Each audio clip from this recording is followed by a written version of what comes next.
topik firman Tuhan pada hari ini, yaitu hati yang terbeban. Hati yang terbeban, yaitu hati yang terbeban melihat jiwa-jiwa yang keberatan.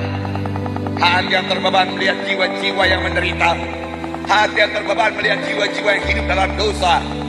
Kita mengetahui manusia yang hidup dalam dosa tanpa beroleh keselamatan, mereka akan menuju neraka selama-lamanya. Neraka itu sangat mengerikan, saudaraku. Sangat menyakitkan, saudaraku. Dan selama-lamanya, saudaraku, biarlah kita rebut mereka, sentaka mereka daripada hukuman yang kekal tersebut. Ingat famili-famili kita yang belum selamat, doakan mereka sungguh-sungguh dengan hati yang terbeban, hati yang berbelas kasihan. Tuhan pasti mendengarkan doa kita. Dan saya percaya kalau kita berdoa dengan hati yang sudah terbeban, hati yang merindukan sungguh-sungguh jiwa itu diselamatkan, Tuhan akan mendengarkan. Karena permohonan kita seturut dengan kehendak Tuhan. Sebab firman Tuhan berkata, Dia sendiri tidak suka seorang pun binasa, tapi Tuhan suka supaya semuanya sampai kepada pertobatan, sampai kepada keselamatan.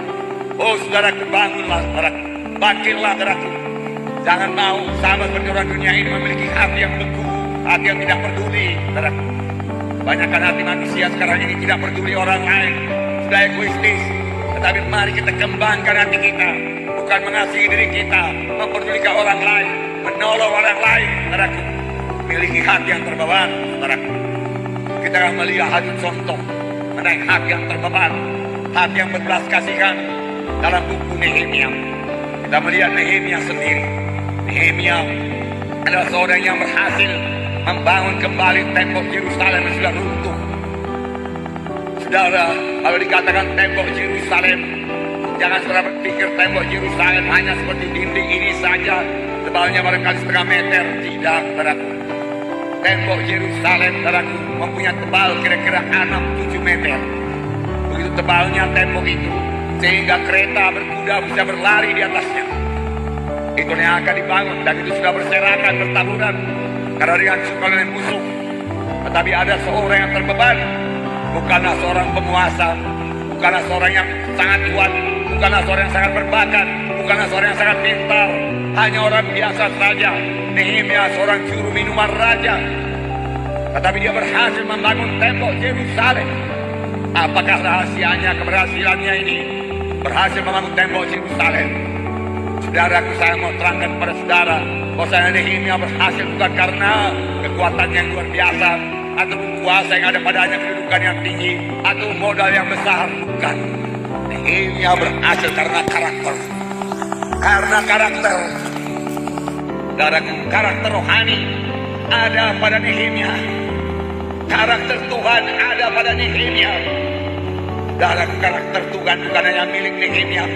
Karakter Tuhan, yaitu buah Roh Kudus, ditawarkan kepada anak-anak Tuhan pada akhir zaman ini. Ini perlu kita kejar, ini perlu kita miliki.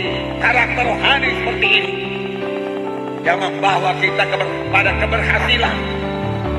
Saudaraku, Nehemia sama sekali tidak mementingkan diri sendiri. Apa yang dia kerjakan, apa yang dia bangun bukan buat dirinya. Apa yang dia bangun buat orang lain. Apa yang dia bangun untuk kemuliaan bagi nama Tuhan. Yerusalem jangan disemaukan orang, tetapi Yerusalem mempermuliakan nama Tuhan. Dia tidak membangun kerajaannya. Dia tidak membangun kerajaannya. Dia tidak membangun kerajaannya. Amin. Dia membangun kerajaan Tuhan. Amin. Saudaraku yang kekasih dalam nama Yesus, saya akan membacakan kepada saudara Nehemia yang sangat terbeban. Jika dia berdoa, dia puasa, dia menangis darah selama 4 bulan lamanya. Nanti diterangkan mengenai bulan-bulannya ini. Dan saya bacakan lebih dahulu kepada saudara dalam Nehemia pasal 1 ayat 1 sampai 4. Saya bacakan. Nehemia itu sebelum Mazmur, ya. Nehemia pasal 1 ayat 1 sampai 4. Saya bacakan. Riwayat Nehemia bin Hakalia. Pada bulan Kislev tahun ke-20, ketika aku ada di Susan, datang Hanani, seorang dari saudara-saudaraku, dengan beberapa orang dari Yehuda. Aku menanyakan mereka tentang orang-orang Yahudi yang terluput, yang terhindar dari penawanan, dan tentang Yerusalem. Kata mereka kepada aku, orang-orang yang masih tinggal di daerah sana yang terhindar dari penawanan, ada dalam kesukaran besar dan dalam keadaan tercela. Tembok Yerusalem telah terbongkar dan pintu-pintu gerbangnya telah terbakar. Ketika ku dengar berita ini, sungguhlah aku menangis dan berkabut selama beberapa hari. Aku berpuasa dan berdoa kehadiran Allah semesta langit. Kataku, ya Tuhan, Allah semesta langit, Allah yang maha besar dan dahsyat, yang berpegang pada perjanjian kasih setianya terhadap orang yang kasih kepadanya dan tetap mengikuti perintah-perintahnya, dan seterusnya. Saudaraku, berilah telinga, dia berkata, Tuhan sudah memberikan telinga, saudaraku. Tuhan mendengarkan doa, saudaraku. Saudara, doa yang terbeban pasti didengarkan oleh Tuhan, saudaraku. Dalam Nehemia pasal 2 ayat 1 dikatakan, pasal 2 ayat 1, pada bulan Nisan tahun ke-20 pemerintah Raja Artasasta, ketika menjadi tugasku untuk menyediakan anggur, aku mengangkat anggur dan menyampaikannya kepada raja, karena aku kelihatan sedih yang memang belum pernah terjadi di hadapan raja. Bertanyalah kepadaku, dan seterusnya. Dan dikatakan tadi dia mendapat berita pada bulan Kislew, itu bulan Desember, saudaraku. Kemudian dia menghadap raja pada bulan April, dan dia menghadap raja dengan muka yang muram.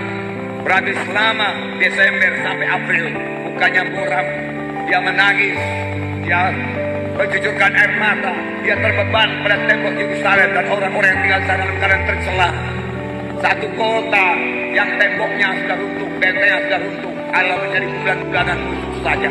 Tidak ada benteng sama sekali. Segala musuh boleh datang, merampok, merampas dan berbuat kejahatan yang lain. Ini sangat terbeban, memberati hati dari Nehemia, dan dia berdoa, puasa, menangis, berkabut selama 4 bulan. Dan kalau kita baca buku Nehemia ini, dia membangun tembok Yerusalem hanya dalam tempo 52 hari. Lebih banyak berkabut, lebih banyak jam-jam doanya daripada waktu yang dipakai untuk membangun tembok itu sendiri. Inilah dia orang yang berhasil.